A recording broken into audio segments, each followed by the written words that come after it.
of Coastside County Water District of March 8th, 2016 is now in session. Joanne, roll call. Yes. Director Coverdell? Here. Vice President Reynolds? Here. Director Flint is absent. Director Michelson? Here. President Glassberg? Here. Okay, please stand and join me for the pledge of allegiance. I pledge allegiance to the flag of the United States of America and to the republic for which it stands, one nation, under God, indivisible, with liberty and justice for all. Amen. I just noticed the fan. How exciting. Okay, at this time, the meeting is open to public comment on items that are not agendized, that are not on the agenda. Is there anybody who wishes to speak to the board? Okay, seeing none, we'll move on to a public hearing. The purpose of the public hearing is to allow community input on the Coastside County Water District's water shortage contingency plan, and also to consider Resolution 2016-01 authorizing the approval of a water shortage contingency plan. So with that, I'll open the public hearing and turn it over to Kathleen. Okay, so let's see, water shortage contingency plan. Okay.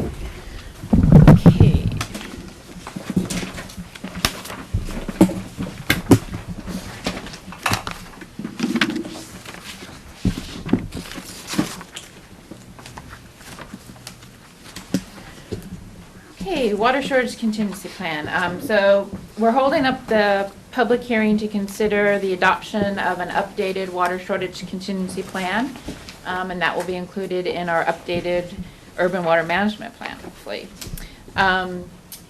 We noticed this public hearing in the Half Moon Bay Review for 2 weeks in a row. The first time was February 24th, and the second was March 2nd. So the requirement for the water shortage contingency plan can be found in the California Water Code under the Urban Water Management Planning Act.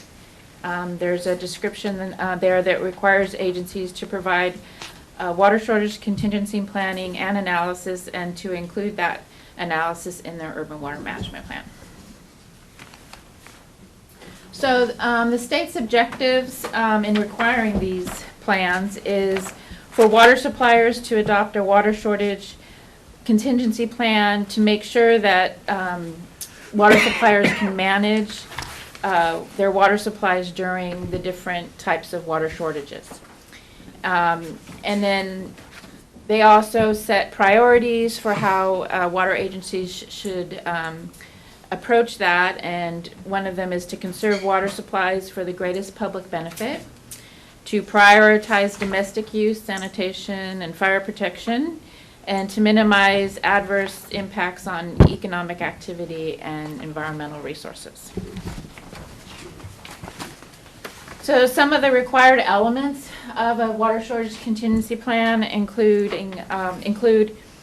stages of action up to a 50% reduction in water supply, an estimate for the minimum water supply available under different conditions, specifying actions to be undertaken during a catastrophic interruption of a water supply, and additional mandatory prohibitions and restrictions that an agency feels is required.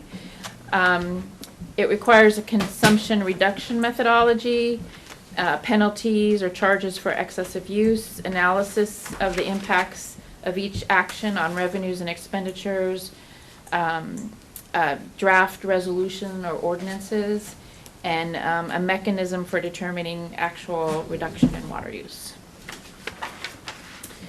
There is a new requirement this cycle that was recently added to the California Water Code, and that is we need to define water features and swimming pools, and then there's supposed to be an analysis of that. So we did add that in the definition section, those definition for water feature. We added the definition is means any above-ground or below-grade outdoor structure that contains water and is used for decoration, recreation, or noise abatement. So for our situation here in Half Moon Bay, it wouldn't include like agricultural water impoundment or a livestock impoundment, or, you know, so it's pretty specific to decoration, recreation, and some kind of noise abatement. So so that was a conscious thought on my part in trying to use a definition for a water feature. And then swimming pools, pretty standard.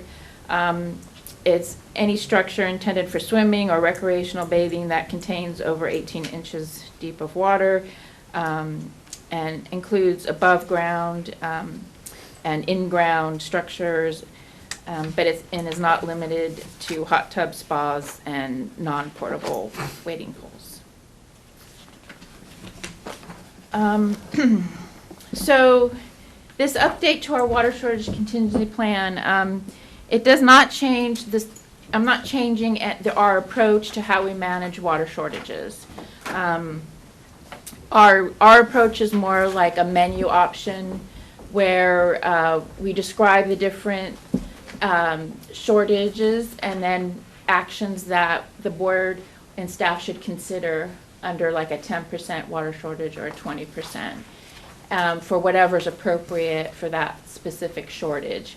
Another way of approaching it is to be more prescriptive, where you say, if X, then this, you know, then X, Y, Z. You have to do these specific actions, whereas our approach is a little more flexible. So one criticism of that is that it could take us a little longer to implement a water shortage ordinance, because it takes a little more staff time to prepare everything, as opposed to having everything prescribed and drawn up where you just automatically adopt it. So, and there are some topics that you'll find in the plan that probably could use a little more analysis, which we have known, we just haven't had the resources to devote the time to it. Some of the topics are revenues, rates, cost recovery, billing, and maximizing local water supplies. So those are some of the topics that probably could use a little more analysis. So the updates in general to this plan, in your staff report, they were highlighted in that green color. But basically we changed the cover page, some formatting, updated definitions. We updated all the tables with current data, population, water production, sales. We looked at the menu of options under each stage of action and kind of rephrased some of those and cleaned up the language. We updated the appendices. We added an Appendix D, which is our most current ordinance in place for a water shortage. And I also added some wording to the describing what our Tier 2 agreement with SFPUC is under mandatory water shortages. This table here is a water supply during dry years. It's table 4 in the plan, and this was data supplied to us by SFPUC. The blue lines there, and what they did, they were required to give us information of how much water would be supplied to us as during these a single dry year and then multiple dry years. And then we added the line, the Coastside County Water District's local sources. We made estimations of what we think would be available from local sources under those scenarios for the single dry year and then the multiple dry years. You have a question? Should we say in that chart what kind of, oh, I see it, I'm sorry, I misread it, thank you. Okay. Yeah, thanks. Any other questions about that table? Okay. So the stages of actions, this table 5, it hasn't changed. It's the same as what was in the last water shortage contingency plan, where we have 5 stages from an advisory all the way up to a critical water shortage emergency of a 50% shortage. And that would be our catastrophic type shortage scenario there on stage 5. So, again, the district we didn't change our approach to demand reduction in the water shortage contingency plan. For residential customers, for stages 3, 4, and 5, we're looking at a gallons per day per person type allocation or water budget. For commercial customers in stages 3, 4, and 5, we're looking at a percentage reduction from some sort of base year that we would choose by sales class. And then for all our customers at all the stages, there would be financial rationing, meaning that our rates would go up to try to recover some of our costs. There'd be fines, potentially some kind of maybe drought surcharge. And then there are specific use prohibitions and restrictions, like on irrigation for residential customers and commercial customers. Okay, so the impacts to revenues and expenditures, it's what we are experiencing right now. So it doesn't seem like I need to go over everything, but we know that SFPUC will raise rates during these events of water shortage because they have the same problems that we do. They're selling less water and they still have to meet all of their obligations. The district's revenues will decrease because we're having a reduction in water sales. So basically, right now, our plan is we would end up using our reserves until we could implement some sort of drought rates. So we'd have to do a rate study and try to figure out the best rates for the situation and the shortage, which is what we have done in this current drought. And of course, anything regarding rates will follow. We'll have to follow Proposition 218 requirements and all the noticing. Kathleen, can I ask a question? Mm-hmm. So we've just finished a rate study now. Yes. How long is that valid for? So in other words, it says in here that we will have to follow Prop 28, so we'll have to do a rate study. Yes. So if we have a drought next year, is the drought rate study valid, or do we have to do one again? If conditions have changed, then in theory we should do some sort of rate study. It may not be as involved as the original. We may just have to update it with the most current sales information we have. But yeah, it's something that we should do. If we're looking at raising rates, we should do some sort of analysis and study of that. But there's two separate rate studies, right? One is our regular rate study, and then didn't we hired a consulting firm to do a drought rate study, correct? Yes, we worked with somebody, I don't know, Mary probably could answer this question, Dave and Mary, better about the rates than I can. But we did, we did look at what our current sales are, and we did look forward knowing that we would be under 10%. So I would consider that a rate study that would included our drop in sales. But what's happened is sales have dropped even farther than we anticipated. So it means we probably should take a second look at them, which I think we are doing. Yes, we've talked to HF&H about doing another rate study for us to validate last year's study. We haven't signed their proposal yet, but Patrick suggested it too. To study the rate study? Yeah. How much? So, I could just chime in. So, anytime you're going to modify your rates in a way that have not been studied, based on the litigation that's been going on in the 218 arena, it's my recommendation as legal counsel to have that study at least updated. Now, you could do a study that would extend out multiple years, and that would be okay as long as the study evaluates that based on your budget, based on your projected water sales, based on your expenses, and based on all those other things. So your question about how long a rate study is good for depends on the facts and circumstances that you're living in and how you structure that rate study in the first place. I had understood, and perhaps I misunderstood it, but I had understood that in the case of a drought, we know that we are under a mandatory restriction required from San Francisco, and we know that we will receive a penalty from San Francisco if we exceed that. And my understanding was we were looking at a formulaic method of then managing that penalty and sharing the burden with the customer, or sharing the responsibility, I should say. It seems to me that would be much like a drought surcharge that could then stand, okay, we have a study saying that if there's going to be a penalty of X dollars, then this is how we've chosen to proportion it, to share the burden and responsibility with the individual customers, users. That to me is independent, because that would go away.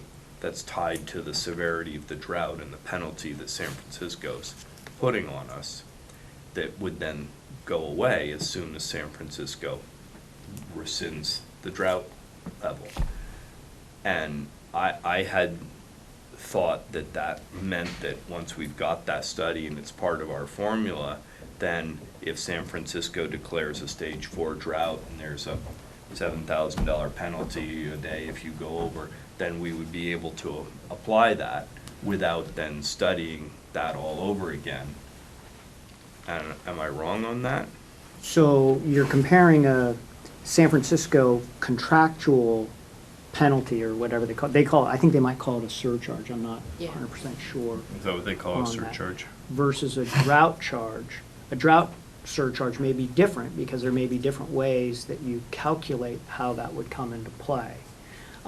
Could be based on your supplemental source of supply that may be available in certain years. I mean, there could be a variety of factors on that.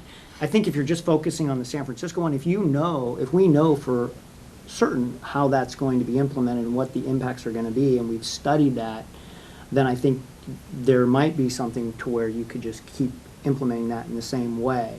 But it would, again, we'd have to look at the facts, and I don't know if Dave and Mary have done that type of analysis. Okay. Yeah, so San Francisco doesn't tell us, we don't know what their fees or surcharges are gonna be. So we don't have that ahead of time. Well, they rolled out a proposed fee schedule, right? No, not for. We don't know what their drought rates or the surcharges will be until they enact them. But getting back to your original question, when we first hired HF&H, over a year ago, we were looking at and sort of concerned about the prospect of being put on mandatory allocation by San Francisco. And so we started looking at the drought rate issue. But as we got into it, it was this kind of thing, well, the kind of drought rate structure that we had envisioned as part of or the kind of water allocation scheme that we'd envisioned, we still had this gap between what we could do with our utility billing system and, what we said we were going to do in the water shortage contingency plan. We had no ability with our Springbrook system to bill people on the basis of water allocations. It would have been a huge problem. We didn't have the kind of workflow in the office. So we started running into that problem. It's like, well, how can we start talking about, well, how could we change our scheme of drought billing to something that would fit Springbrook?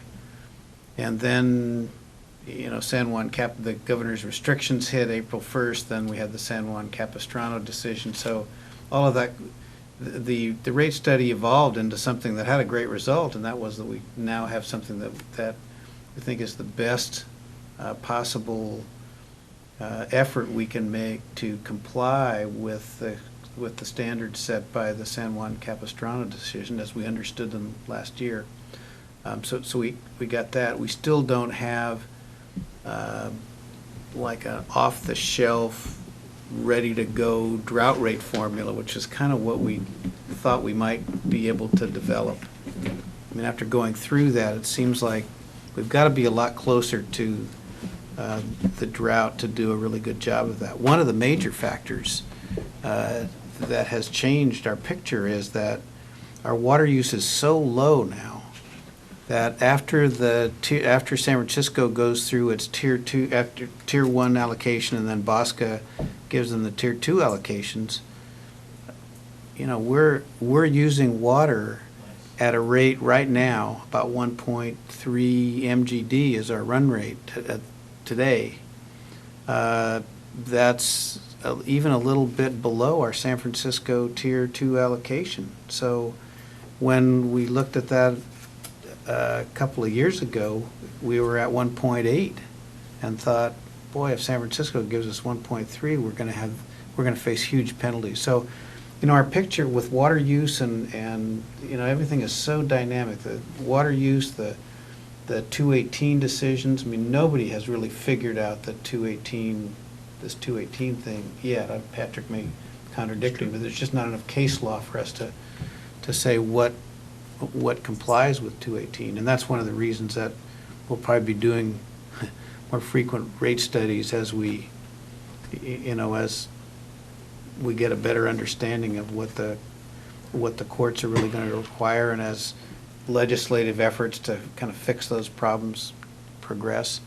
So water use and rates are dynamic enough that we find it difficult to you know, to come up with something that we could just put on the shelf and have ready. But we are making progress in our ability to implement allocation billing, our new utility billing system, which will go online in April. We'll have that capability, so we'll no longer be limited by that. So, and as we'll hear later, the threat of going on allocation in the coming fiscal year has pretty much evaporated, at least in terms of what we're hearing from San Francisco. So every year that we don't have to do that, we get better prepared. So I don't know if that answers the question or not. We found ourselves, our rate process last year and doing the rate study, we found ourselves kind of, after the San Juan Capistrano decision came out, we really kind of started over. That was, as you recall, that was after we'd had a workshop with the board on the new rates, and we went back to the drawing board basically and redid a lot of the rate study. So it's pretty dynamic.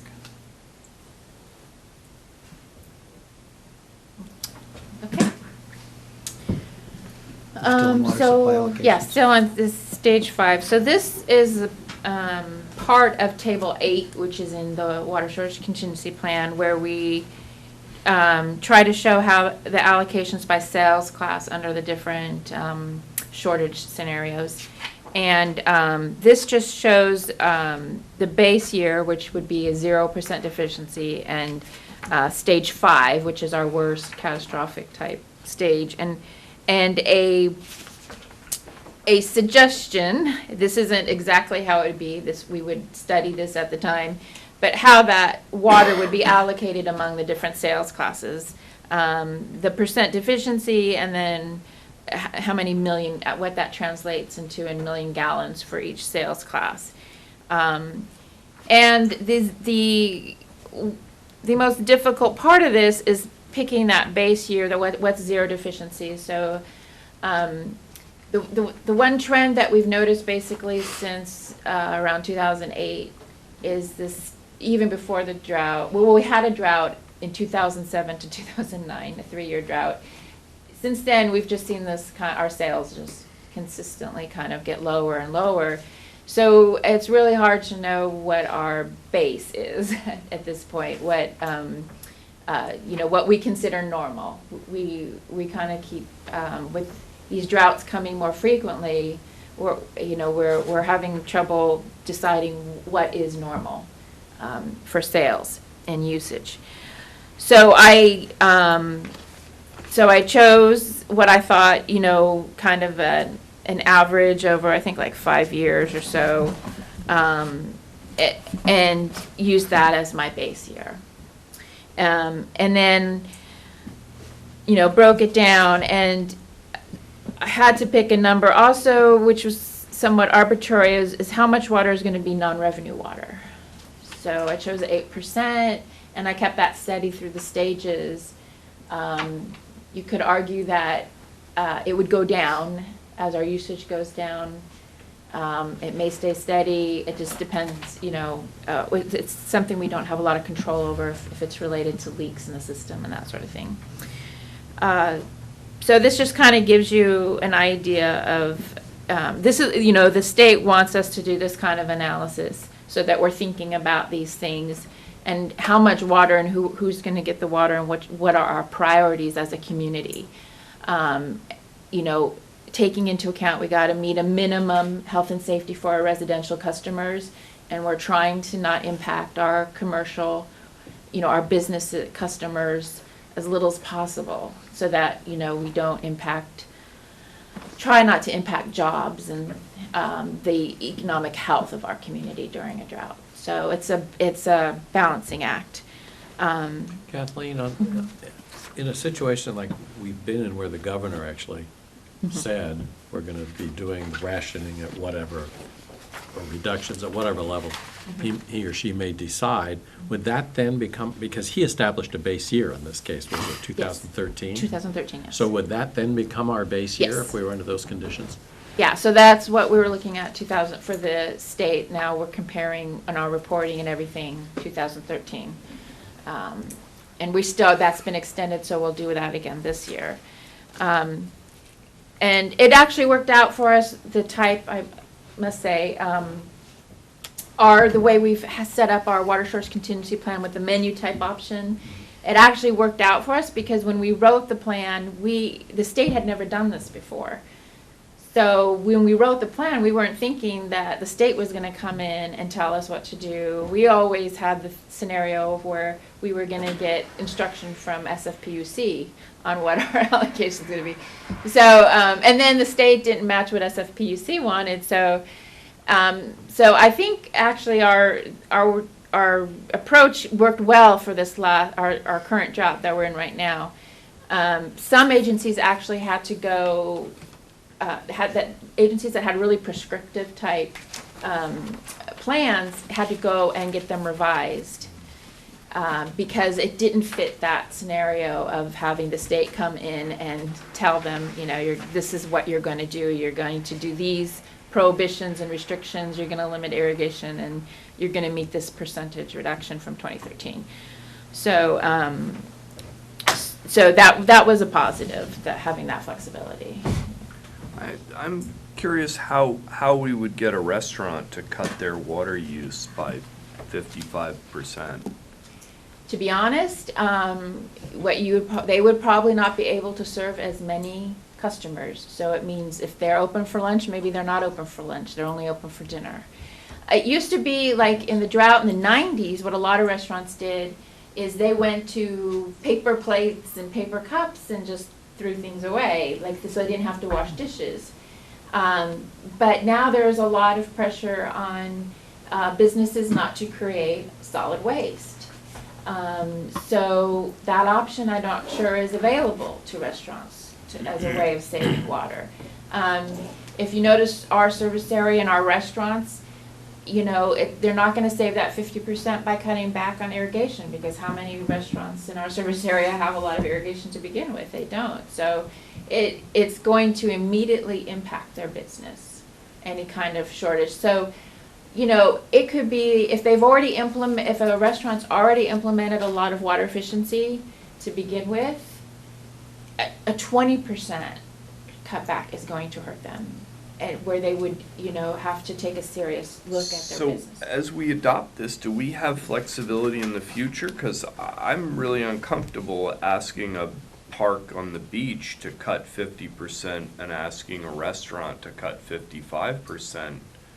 I'd cut the beach 75-90% and say the restaurant cuts 20%. Yeah, that's the benefit of our approach.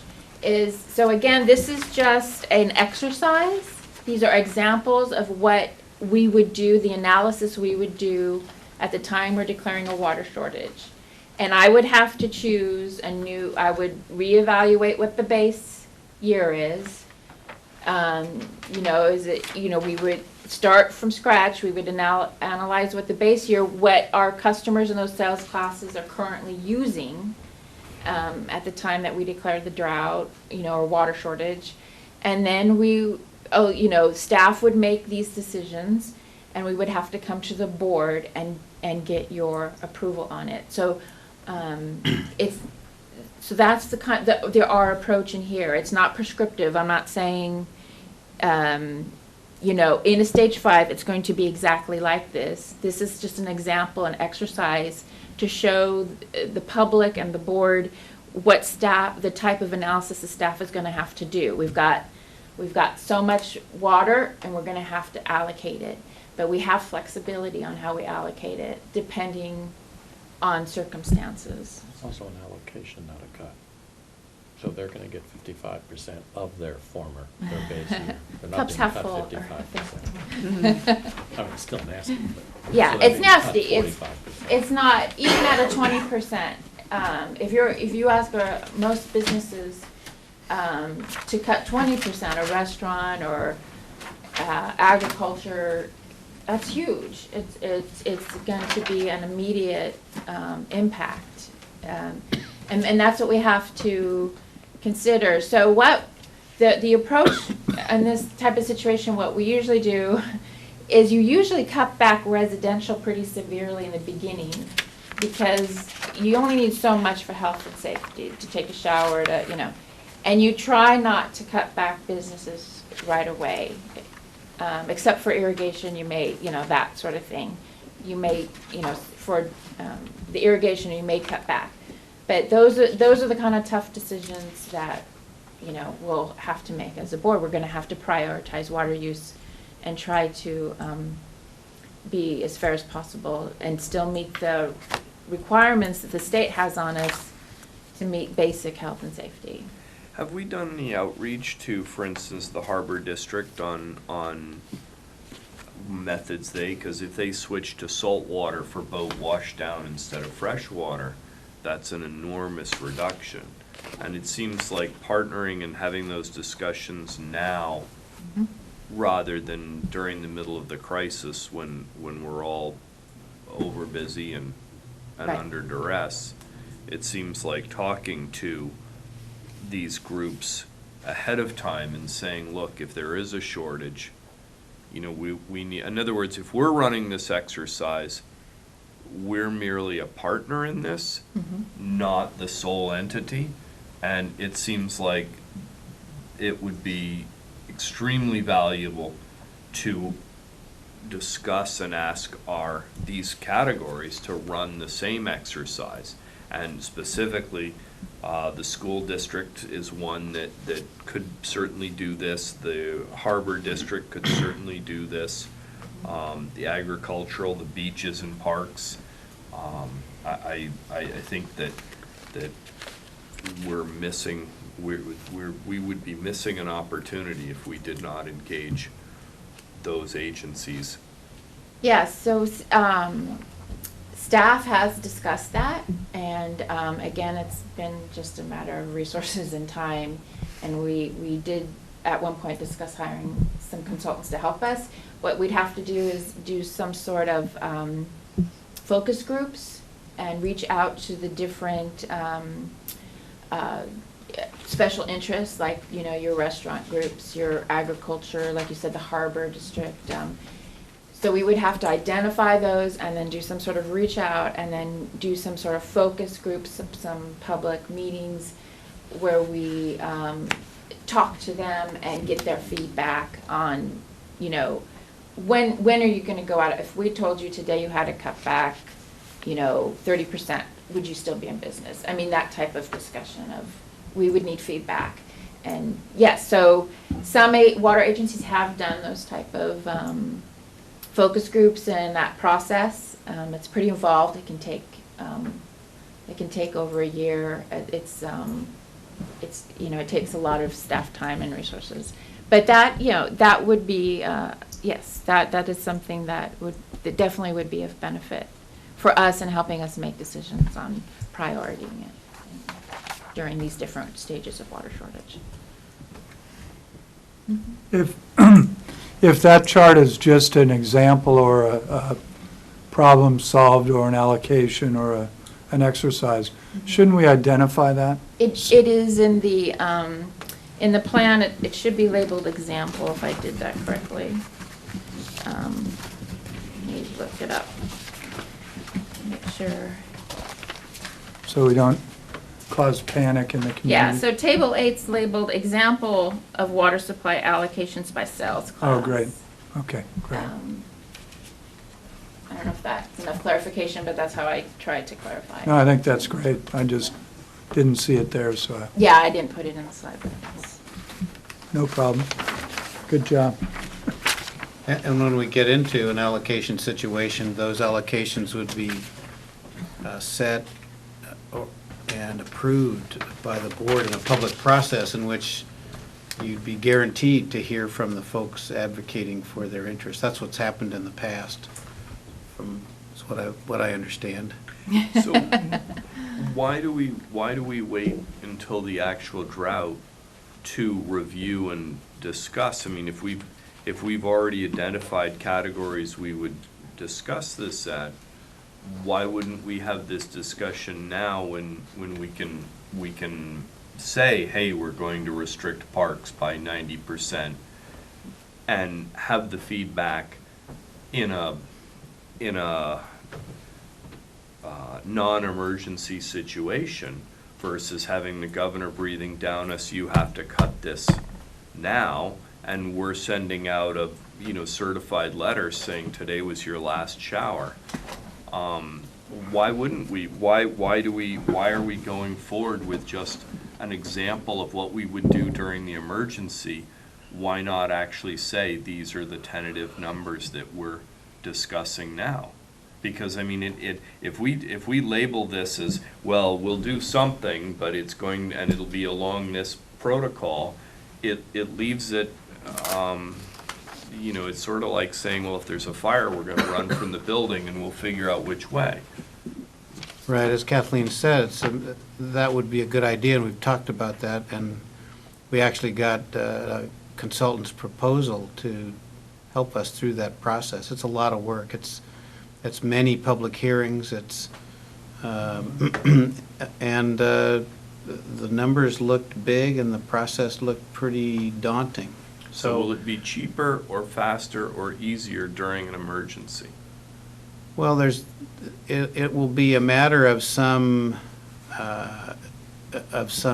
urgency, and that can push the decisions along. If we're discussing this in kind of a hypothetical context, it's more difficult. And other agencies have done it. It's a very significant process. You would say, okay, now we're going to make a decision about, are we going to totally cut off water for, say, golf courses?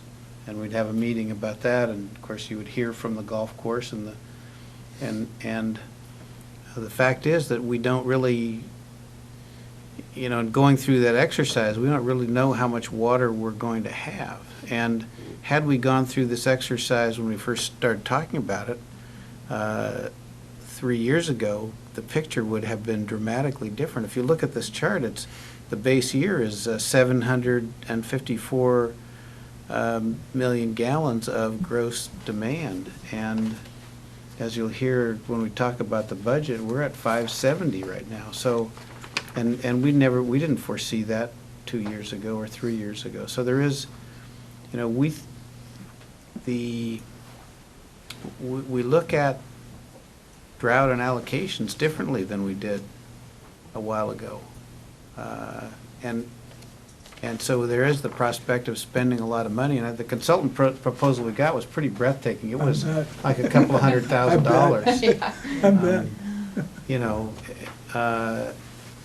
And to be honest, when I saw that, I kind of thought it might be beneficial to spend that energy on a better utility billing system and working toward going to monthly billing. I thought that would help us out more if I was gonna spend my, so so that was kind of, at least my thinking.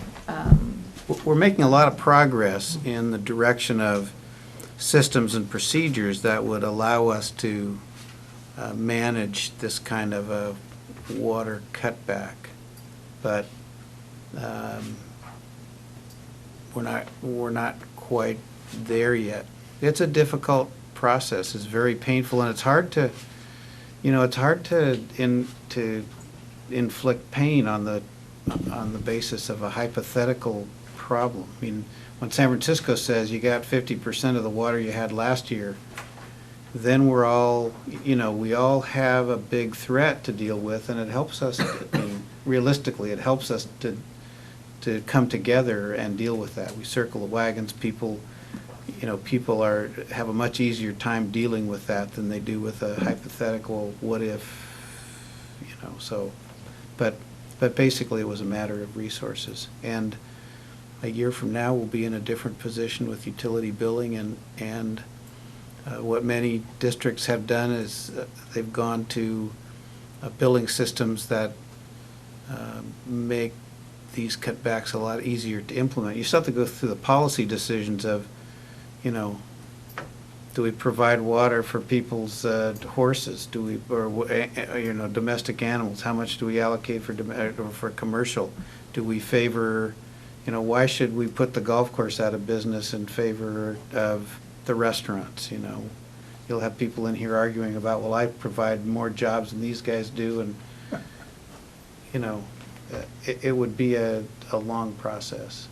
And rather than undertake that effort facing a hypothetical, a real threat, but one whose timing is and magnitude aren't known. And chances are we'd have to do it again in the real emergency too, because people won't remember, or they're different people from when you go through the hypothetical process. Right. Yeah. But it is a good idea. I mean, and we really in struggling with, well, how can we keep progressing and getting ready for the inevitable drought? That's one of the things that was on the table. But what we've really been working on is changes to the utility billing system that are much more, will help us much more in dealing with the drought than that. But it's still, that's still on our radar. I mean, to me, Yeah. this, having a handle on this is the same as our preparing for the Crystal Springs pipeline to break. That both are an extreme shortage of supply that can certainly happen, and woe is us if we haven't talked about it and got a plan in place, rather than say, well, golly, if it happens, we sure will think about it. So I'll rest my case, and let's move on to the next slide. Okay. So under this scenario of a stage 5 where we have a 50% water shortage, this table just shows how much water would be available in gallons per day per person for basic health, and how it would be allocated within a home. So how much water, if someone only has 35 gallons per day per person, how could they meet basic health and safety with that 35 gallons? So it's just a little exercise to show how many times you can flush a toilet, how long your shower should be, how many loads of wash you could do, just basic. Just this is an analysis to show it's possible for someone to survive on 35 gallons per day per person. Jump in. So Kathleen, to reiterate, to go circle back, this I think is excellent. This I really like, and I think that is exactly the sort of thinking that so I know I beat you up on the prior slide, so I wanted to say, well done. Oh, thank you. That I really like. Kathleen, is there any way, or would it make any sense, using kind of a takeoff on this table, to demonstrate just simply what a total gallons per person, per customer, per day would be to help people. I think one thing that we haven't done a very good job of is helping people understand what prior to the drought water use looked like per person per day. And I think it wasn't at 127 gallons a day, or I can't remember, 118 gallons a day on average. Yeah, we're a little over 100. And so I was just wondering if there would be a value to adding a column like that to demonstrate what a total water use looks like in a normal year compared to a cutback year, just to help people start to analyze for themselves and understand. I mean, it's a question that people are always saying, well, what's the right amount of water to use? And frankly, if we have the water to use, you know where I stand on that. I think people should use it. I think in the abundant years, it's a mistake not to use it. And I think in the short years, it's difficult because, we get really focused on that end of it, but it's also reasonable to use water in times when it's available. And I don't know how to communicate that. Yeah, yeah, it's that, and communicating, yeah, that's a very important thing. And we're looking at our current billing statement and how we can improve that to give people information in gallons, so they don't have to try to convert, 100 cubic feet. And, yeah, I mean, I do have, the problem is the base year kind of, changes a little bit. That's why I didn't put it in this particular chart, but, so you're asking me to make a change to the plan before we? No, I'm adopt it, asking or- you for a suggestion. You've studied this and analyzed it. Yeah. And I think that, I think our customers have done a phenomenal job. Mm-hmm. If in fact the water forecasting that we heard today is accurate, Shasta's up to 40 or 50%, and, these reservoirs are coming up, they're dumping water at Folsom. Mm-hmm. The snowpack looks phenomenal, I can testify to that. Mm-hmm. And, these are positive signs. So these are times to not cause people to waste water, but to encourage the use, as it flows through our systems. Calaveras, I saw a picture of Calaveras today. It's about a third full, I think, which is amazing. I don't think it's even complete. Yeah. So I just wonder, but I think that if it's done in terms of gallons per day, something that people can really relate to, then that's a useful way to do it. Whether it's a part of this plan Or separate, we can. or a separate thing that yeah. we communicate. I just think it's important. Yeah, it's a little bit, there's a struggle right now because our water situation is improving, especially in Northern California. But the state is still requiring the same restrictions, prohibitions, and cutbacks.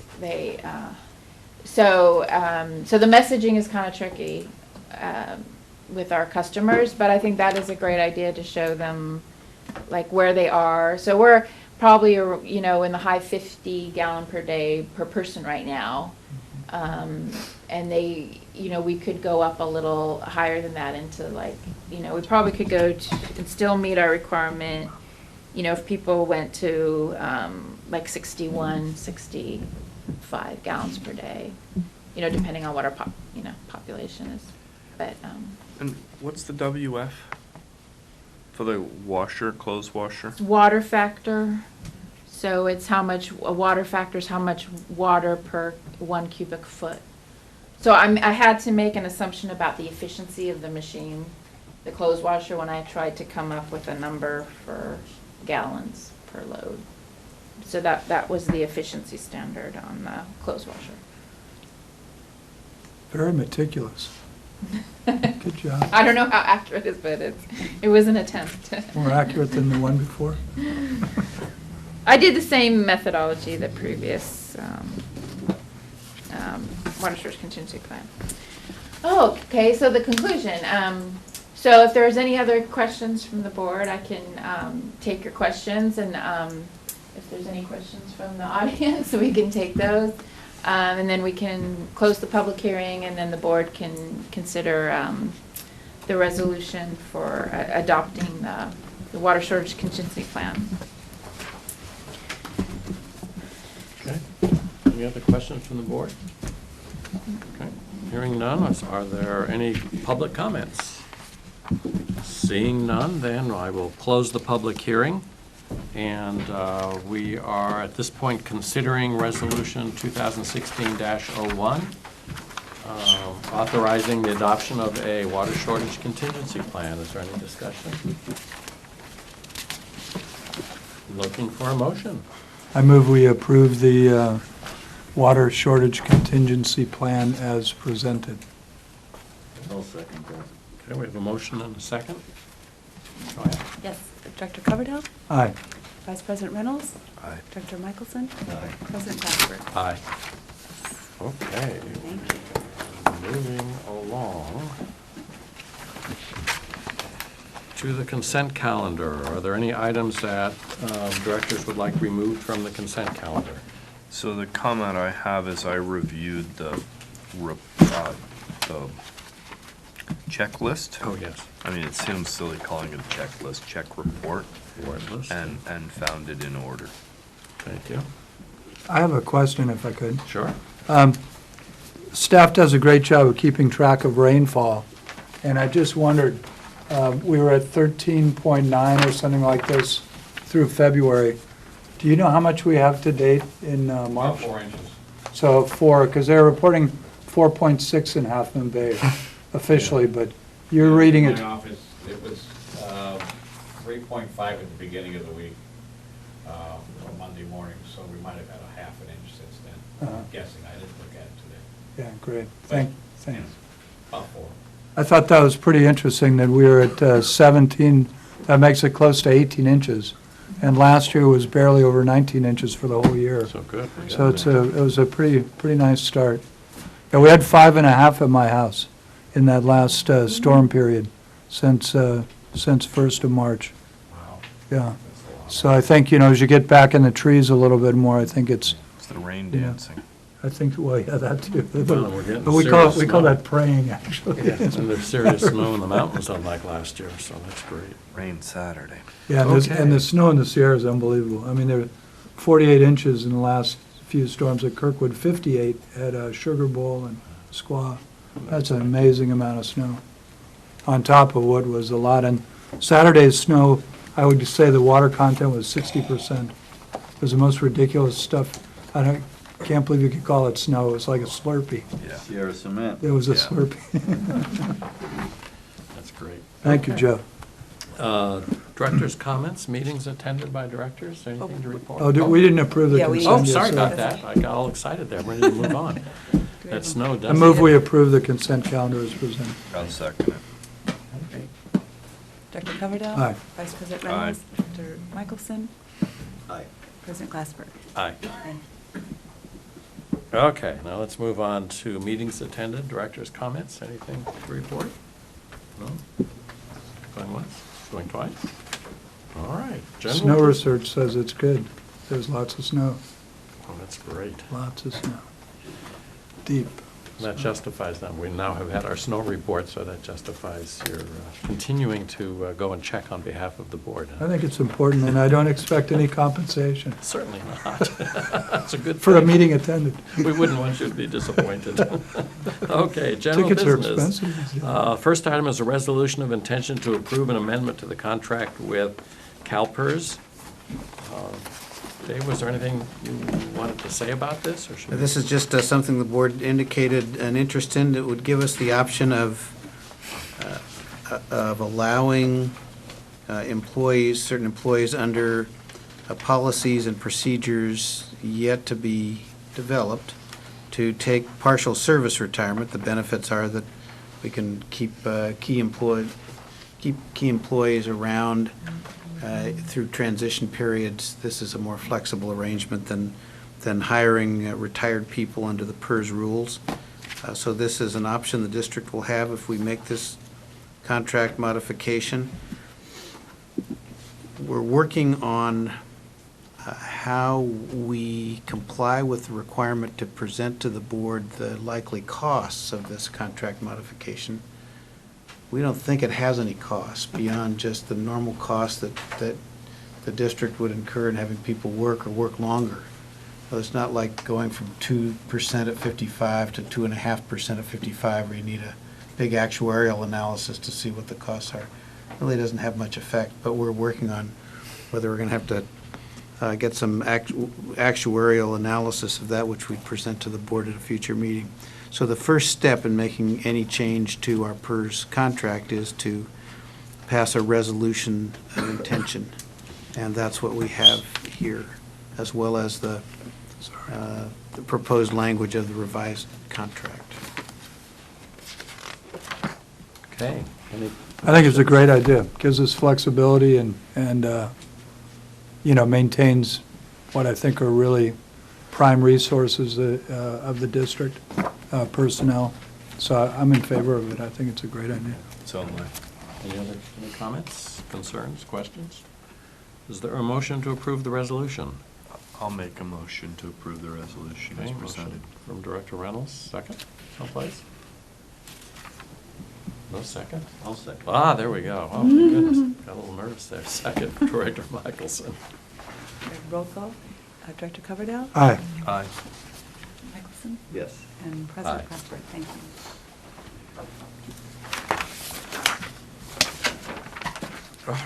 Next item, amended fiscal year 2016-17 budget process timeline. Okay, this is information only. We usually present this at each meeting as we go through the budget so that everybody knows what's happened and what's coming. We made some corrections that President Glassberg brought up at the last meeting. One thing I do want to highlight here is we've called it optional in the past, a budget work session with the Board of Directors. In the last couple of years, the board has found it really helpful to have a dedicated session on the budget and the capital improvement program, and we have that tentatively calendared for early April without having set a date yet. But we'd be happy to have any suggestions about when that would be. I think we had it in late March last year, after which everything changed. But That's right. if the board has no objections, we will work to schedule that session late March, early April. We'll have occasion to kind of defer some of our more detailed discussion of the budget we're going to present tonight to the special session.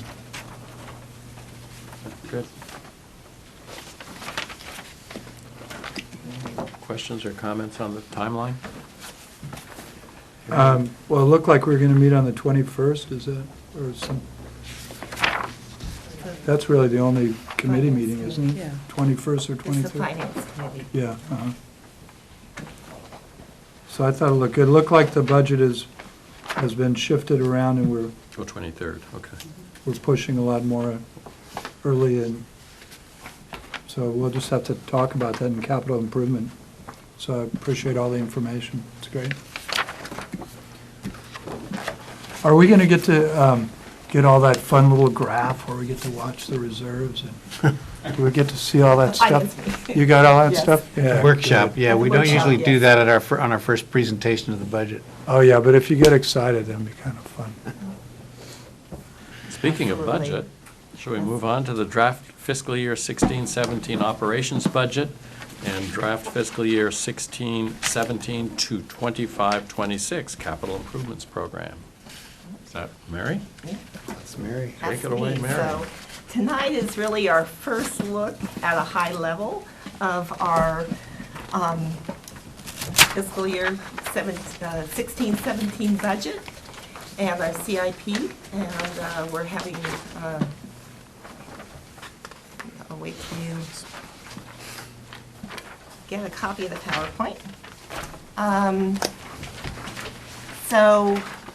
The staff has put together this draft budget, and a couple things I'll draw your attention to.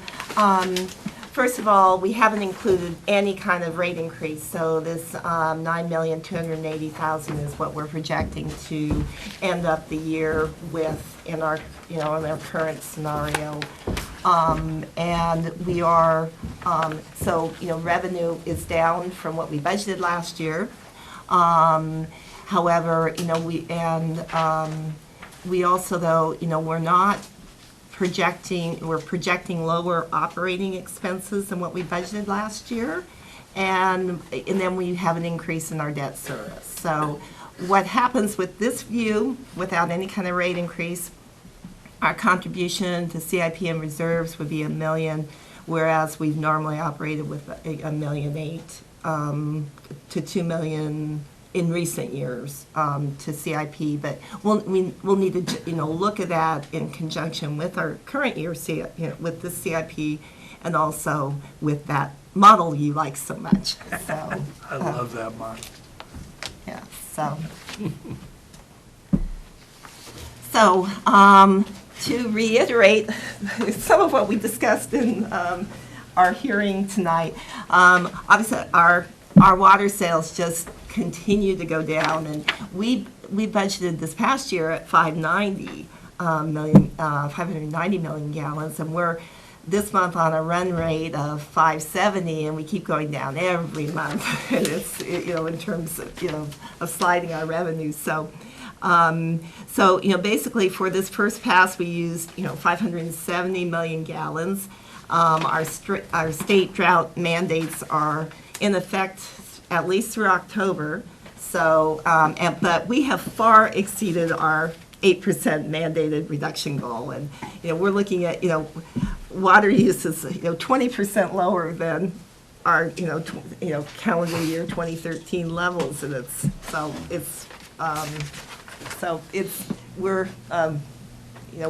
we could use water. We could sell more water and still be within our 8%. So, Mary, I have a question. Is there any risk that the governor will reset the water sales number? Remember they said last year was the year they were going to fix and say, okay, that's the benchmark. I mean, if we keep going down like this, are we at a risk of saying, okay, we're going to reset and you have to conserve based on the new low numbers? We're not at risk for that. Good. There hasn't been any discussion that we've heard. Okay. So, one of the questions is, will we see even lower sales? And right now, I, took a look at where we're at. We're at 570 million gallons. Roughly, 43% of our sales are non-residential, and 57% is residential, so 325 million gallons. So, looking at this, we're, as Kathleen mentioned, we're, hovering in the high 50s in terms of, per day use. And so if we went down to 50 million gallons a day, which is really, pretty minimal, we would end up at, 550 million gallons. So it's like, it's a question of, will this trend continue? But this is saying that we're getting, we could go down farther, but we're getting fairly bare bones. But at some point, when the rainy season ends, which it will, nobody's watering landscaping or anything. Now, there's no need to. Yeah. With all the rain. So at some point, that's going to stop. And They're going to turn on the sprinklers, they're going to get the next bill, and then they're going to turn them back off. There is that risk. I do. Yeah. That worries They're me. going to get turned in for There's- water in the gutter There's that potential. by their neighbor. But, anyway, that's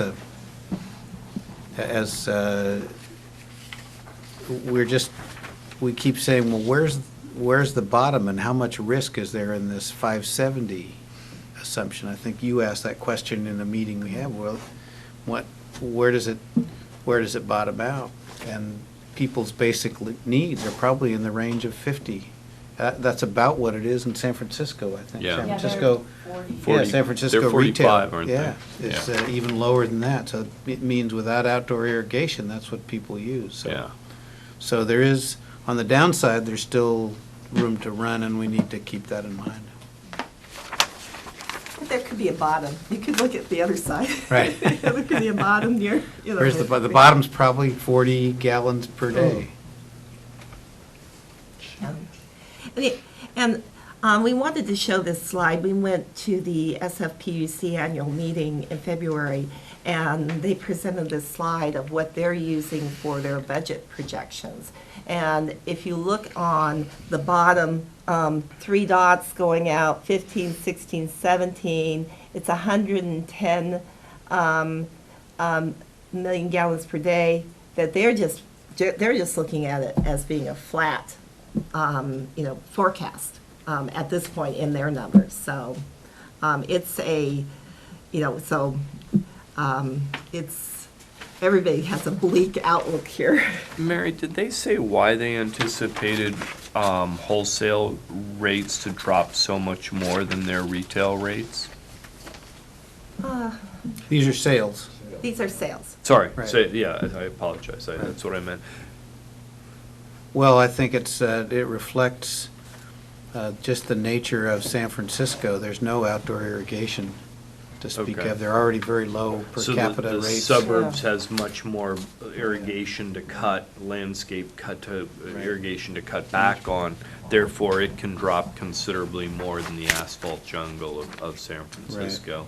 And so they'll drop less, okay. Yeah, I don't think you can understate how dramatic these numbers are. I mean, you look at 2007, 2008, 3 or 4 years ago, Bosca committed $2.3 million to a study that was focused on how we were going to collectively get more water once our total use went above 184 million gallons per day, which is the 2018 limit that San Francisco imposed. And now we're at 100. That is totally off the table. Nobody thinks about it anymore. We're So they looking get at the 2 million back for the study? well, it was. I mean, it just points out that how difficult it has been to, there was nothing irresponsible about that study at the time. All of the projections said that by 2030, we'd have a 15 million gallon a day shortfall in wholesale water, and we didn't think San Francisco was going to help us with that. So it was a good faith effort based on the best data we had at the time. We didn't, and nobody saw this coming. And that's why, when people say, well, why are rates going up so fast? There's the story. We're at 175 in 2007 and 110 now. I mean, that's, and the costs, with San Francisco especially, the costs are increasingly fixed. We'll have our San Francisco rate soon will be, if it's not already, more than 50% debt service. So that's a fixed cost for the next 30 years. And they're bringing on more debt service in the next few Right. years. So Right. we're going to continue to see some hefty increases. But, we're also all asking, well, how much will sales go back up? And here's San Francisco's assumption. So, It won't. San Francisco's in pretty good shape because they have a balancing account, and we end up paying no matter what. I mean, if they estimate too low, then we get some money back. If they estimate too high, then we end up having to pay extra over the next year to pay off the balancing account. But this is a question for us as well. When we talk about a rate increase, if you say, well, what if sales go up 10%? I mean, that's a 10% bump in sales, which would get us, a little ways back up that curve, would mean $1 million in water revenues. It would be a big deal. But none of us knows. We're hoping that we found the bottom. But there's still room to go down if people conserve more water for reasons of drought or concerns about water's cost. And then, how much will they go back up? And I think over the entire industry, everybody feels like we're going to recover some, but it will never be, we're never going to go back to those levels of 2007, 2008. So we wanted to, this is really the key assumption in budgeting and where we set the rate increase. So this slide shows a high-level look at our operating expenses, and with this look, we're seeing that we're budgeting $105,000 less than we did last year.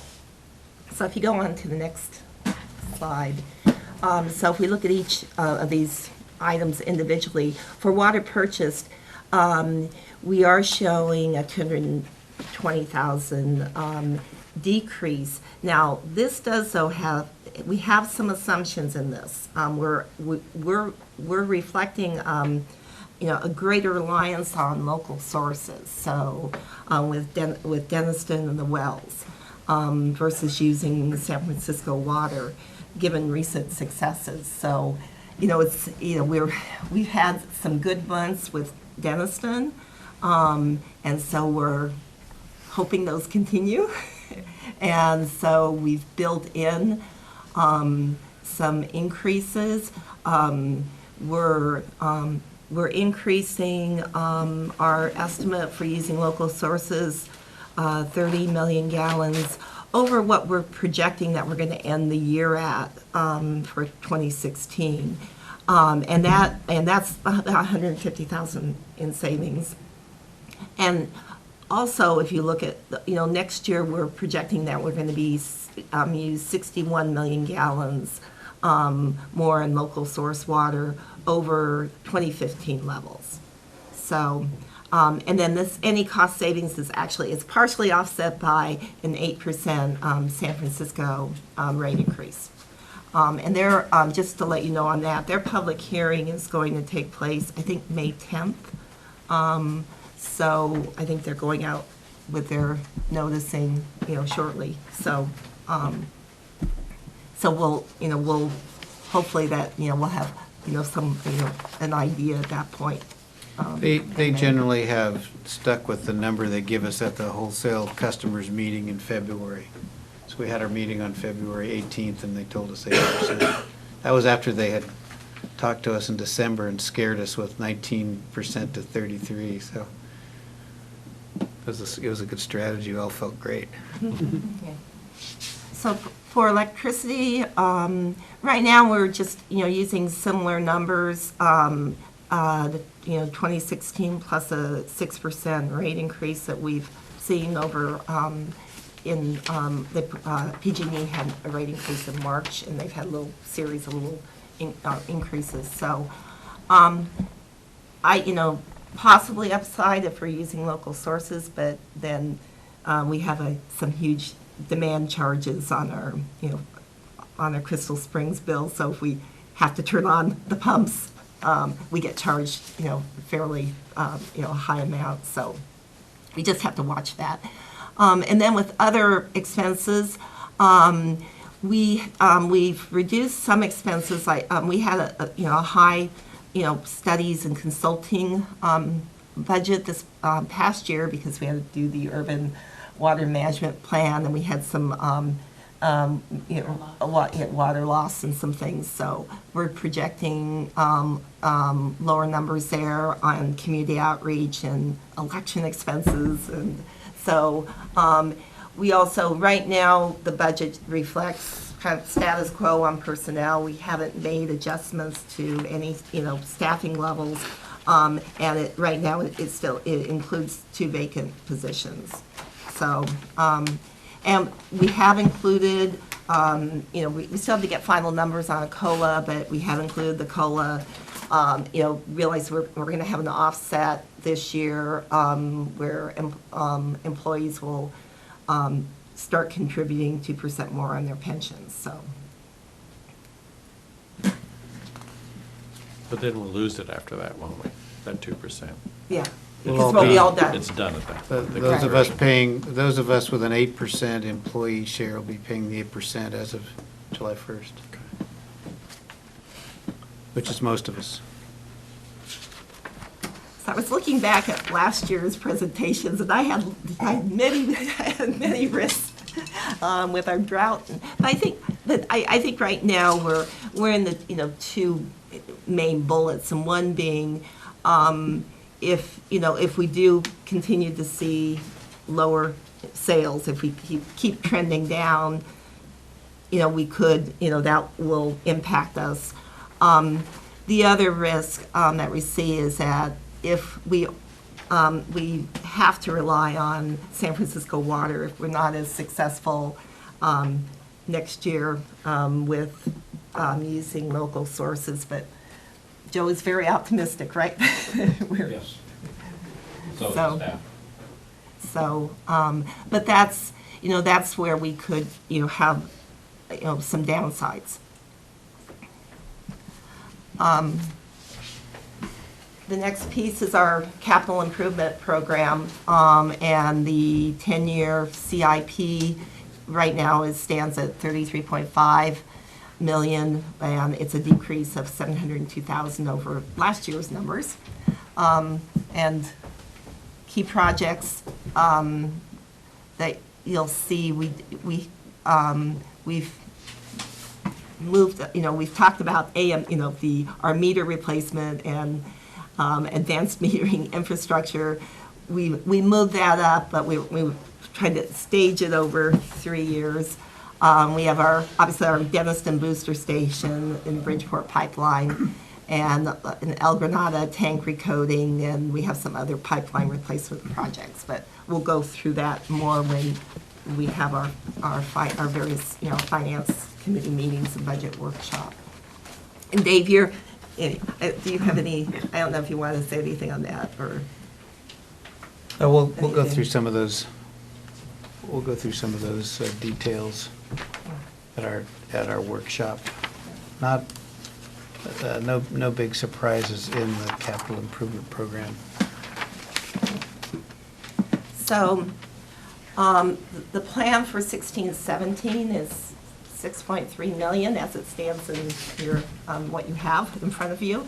Then we have 4 million that will be funded out of iBank loan proceeds. Our iBank loan is 5.6 million, but we're spending part of that this year. And then it would be 2.3 million that would need to be funded out of operating revenue and reserves. So, to keep everything break even as it stands, we'd have to find 1.3 million of additional revenue. So what percentage increase would that represent? It's about 1% per 100,000, Yeah, so. that's what I thought. But that 10% would include the 8% from San Francisco, right? Right. Yeah.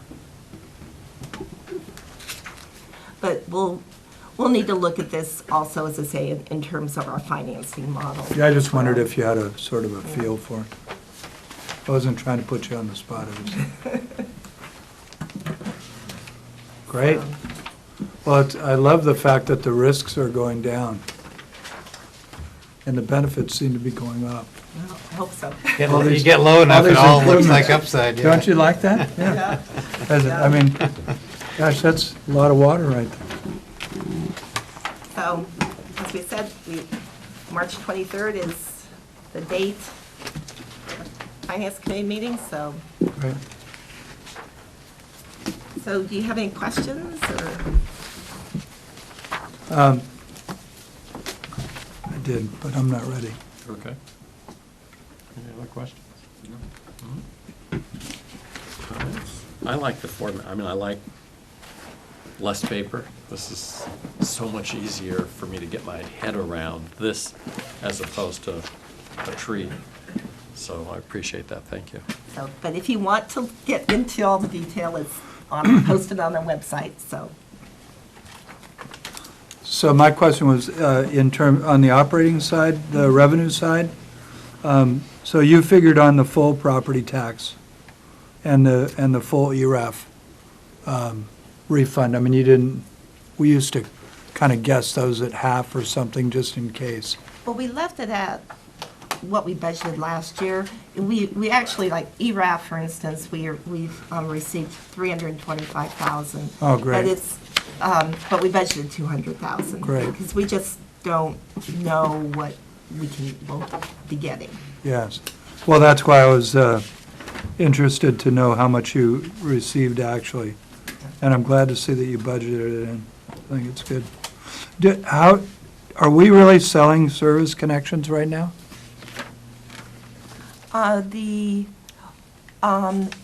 This service connection, I'll maybe go back to, we have a minimal amount that we're selling that is not considered Crystal Springs. So we'll have to look at what this, I'm looking over at Gina because we have 10,000 in this line. Service Which- connections are usually just the new, they're the meters that are being installed Yeah. for new construction. We probably average, that's just Yeah. the revenue coming in for our plan review, mostly for labor and parts and materials. But it does not include, let's say, Crystal Springs, which. capacity those rates. are- These aren't Right. TNS these are- fees. Yeah, that's just these an are- evaluation. That's to do with Staff TNS time. fees. I get it. We do sell a few priority connections a year. We have those. But those would be under the TNS fees. We which, just sold um, 4 or 4 or something 5? for the church and the development of Church and Kelly. We've sold 5 so far. Yeah, Great. That's good news. we have some level of priority connection sales. And then the only other question I had is, on the water use graph that you had, you were sort of starting at 770, but back when we were really nervous about the water production, weren't we at 983 or 963? That was production. The numbers you see here are sales. Oh, okay. So at that point, we were losing quite a bit of water. So our production that year, the total production, I think, was about 930. Mhm. And of that, in terms of sales, were we selling about 860 or? But it was a lot like that, wasn't it? Really close Yeah, to it was 800. Yeah, roughly 800. Yeah. Yeah, I think it's great. Thanks for the presentation. Look forward to the discussion. Okay, there's no action on that item, so let's move on to general manager's report. Okay, I want to give you a recycled water update. We have a meeting, we had a meeting of the joint committee scheduled for next week, but Mary and I are going to a water reuse conference up in Santa Rosa for a couple of days, including that Monday, so that's getting rescheduled to the 21st. Can't really say that, and the committee members may want to chime in, but I can't really say it feels like we're making much progress. There hasn't been any contention. I think Sam is still struggling to figure out how it can do its part of the project. The new SAM manager, Beverly Marshall, has looked at the joint powers agreement and properly said, here's what we need to do before SAM can spend money on this project. And she brought that to the SAM board on February 22nd. And the SAM board, after some discussion, said, well, the concept seems okay, but now this budget, which totaled about $2 million, and it's kind of a placeholder budget, now it needs to go back to the member agencies. This is the cumbersome process that SAM has for doing a project. And the member agencies each have to say, we approve the concept and we commit to participate and fund our part of this project. So that's kind of the next step. And we'll maybe hear more about the progress of that step at our March 21st meeting. But that's a very difficult process at SAM. It's kind of like the SAM budget. But in this case, member agencies are being asked to make that commitment without what really is the next step, which is an understanding of the commitment that CCWD is making and how much, if they spend the money, they'll be reimbursed through the proceeds of the selling the water from the project. So, but I think there's a lot of reason for optimism about where recycled water can go. And it's really different from where we started out. I don't think the project of real interest to the water district is going to be water for a golf course. I think the days when we had dedicated recycled water piping, purple pipe, separate plumbing systems are soon going to be over, and a lot of that's driven by the drought. So one of the things that we did, thanks to the organizing, some prodding and a lot of good organizing by Kathleen, is a group of us went down to see the Silicon Valley Advanced Water Purification Center. And there I am drinking the water. Didn't taste at all like poo. But that's where it originates. This is really an 8 million gallon a day facility that Santa Clara Valley Water District has built with an eye toward ultimate direct or indirect potable reuse. Thanks. And these slides are, these wonderful slides are courtesy of Mary, who also took the pictures. So we learned about this facility. It was opened in 2014. It's about 8 million gallons a day. It can produce that much. Right now, they're blending it with other effluent to create water for non-potable purposes, but it plays a significant role as a demonstration facility, and ultimately this water will be used to recharge groundwater, and the hope is that someday we'll be able to put it direct into into the distribution system. It tastes fine. Diarrhea cleared up after a couple of days. Yeah, no problem. So, this is a very standard way of making. There's Mary and Todd Schmidt, Sean Donovan. There's Kathleen, Don Patterson. You see there. So a number of us went down there, but I think. Oh, those pictures ought to go on the wall. I'd like to see those framed. That had to be a pretty tall water drop to stand next to Sean and look like that, huh? Yeah. Anyway, it was, just moving on to my next topic, we also attended the Bosca water supply. We have this meeting the first Thursday of every month generally, and we attended on March 3rd. First of all, there are a couple of notable things. First of all, Steve Ritchie gave a very optimistic report on the state of San Francisco's water system.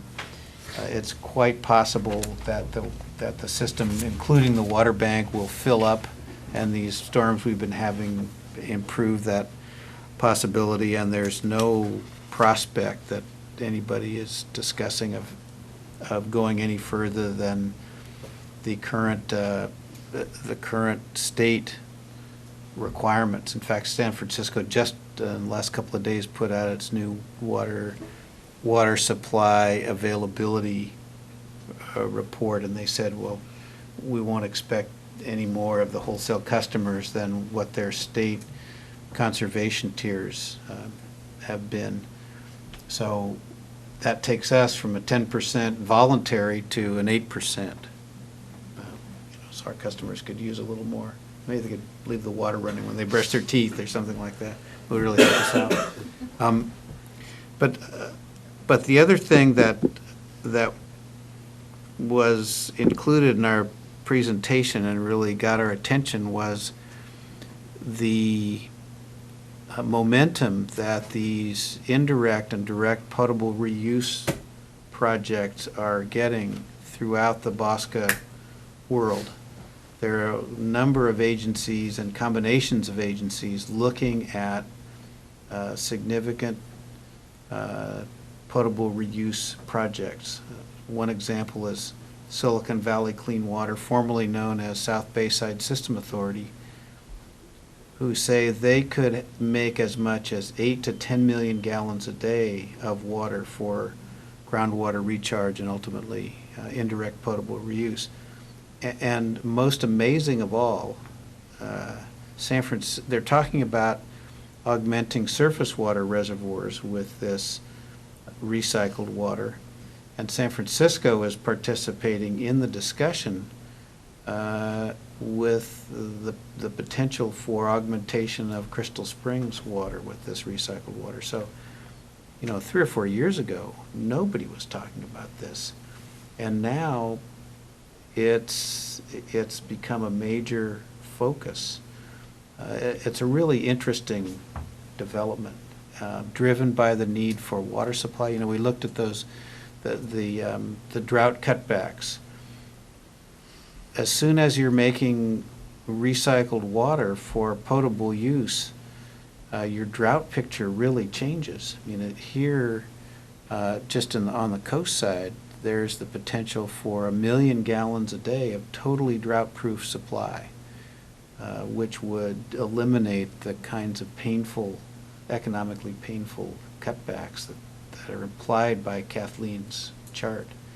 Not only that, but the water would be significantly cheaper than the price of buying water from San Francisco. So it's going to be really interesting to see how all of this develops. Mary and I are going to a 2.5-day conference, and virtually every session is about some potable reuse topic. This potable reuse idea is just accelerating dramatically right now. I think the public acceptance hurdles that everybody, that really stopped it in the past, the toilet to tap kind of idea, has really, it's kind of faded away. There's very good public acceptance of the possibility of But as an potable interesting reuse. counterpoint, the Department of Health Drinking Water Division at the last water reuse conference went front and center to say that they are totally uncomfortable with the speed with which this program is going. And that was fascinating to me, that Yeah. the public is not the barrier right now, that the Department of Health is the barrier.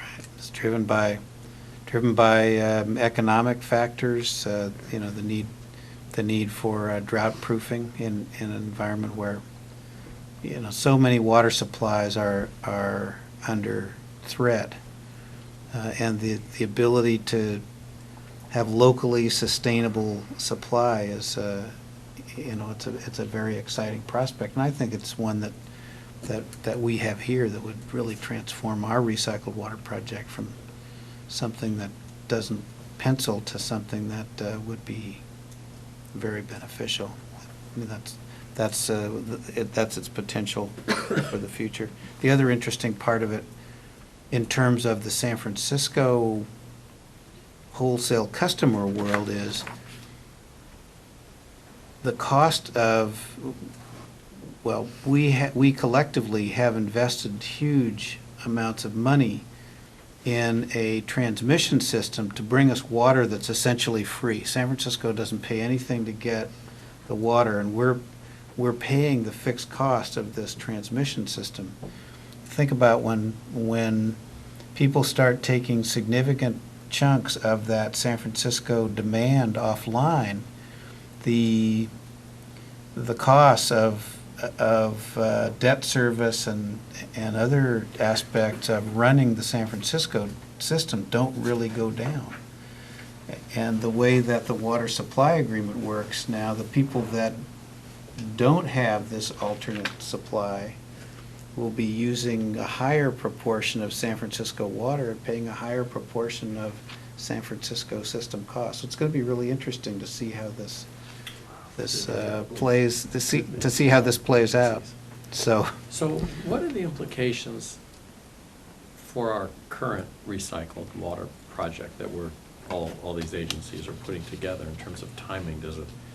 Is there a potential that we would be putting in a purple pipe system and then turn around at some point in the not terribly distant future and say, oh, we don't need to put that in, we could have gone directly in this kind of a direction? Or is the timing such that we could maybe not do that and just go in this direction? that's a good question. The staffers from Palo Alto who were at the meeting were talking about a project they have to supply purple pipe water, which requires quite a bit of expenditure on Purple Pipe. They've finished all of the environmental, all of the permitting. This is Palo Alto, and the Palo Alto City Council is saying, well, wait a minute, we don't want to do that. We don't want to, first of all, we don't want to dedicate that valuable water someplace, like cooling towers, if we could have it for drinking water. And second of all, we think that we don't see the future of Purple Pipe. So they're actually, they're asking that question now, and the staff is going, oh my God, we've spent years and a lot of blood, sweat, and tears getting this thing ready to go, and now we're ready to build it. And, somebody's saying, well, we don't think Purple Pipe makes sense. So that is a question we'll have to ask ourselves. Well, at least we're not that far along. I mean, we're not at the point where we're ready to go out and actually build it, so maybe Well, that's good. the great thing about where the discussion is, the piping needed for the startup project's already in place. Mhm. And so the issue is just, do Treatment. we build a better treatment facility, assuming that, it could be incorporated in more ways? And that better treatment would be required for any other beneficial use of that wastewater anyways. So since this particular project already has the distribution pipe installed, paid for, and in the ground, then it makes it a much, much better option. So, buying. That's the only reason for continuing the meetings, because it doesn't, it's really kind of iffy whether the first project is going to carry the cost. But, it's the bigger idea, that's what the exciting portion, that we get to face, because if the water quality was such that it could be recycled through the current stream, the possibilities are huge too, because it's possible to draw water before it connects to the ocean, use this water to make the connection to the, there's so many opportunities, and it's all in a great location. It's so convenient to the treatment plant. And actually, connecting to our system would be not so complicated if we had water treated that well. It would just be coming up a kind of a partially improved roadway, I think. I'm not an engineer, but that's what I think, because the pipeline coming from the El Granada pipeline runs right there by the Lutheran church, doesn't it? Yeah. So, the proximities and all the capabilities, they've got plenty of energy out there, and that's what's exciting about it. That's what makes it fun to go to the meetings, but it's, oh my gosh, it's it's so cumbersome, and, the contract isn't really available. No one's agreed on terms, and there's just a lot of, it's going to take a while. But the exciting thing, if you read, I get that Aquaphonia, you get that electronic, and that's the focus of the state is really toward recycled. It's exciting time.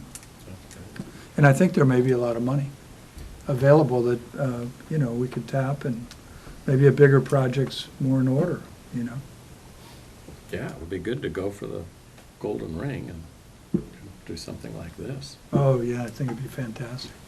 I don't know if, And a much better use of money than doing the original project and then later on saying, well, now let's go back and do the big project.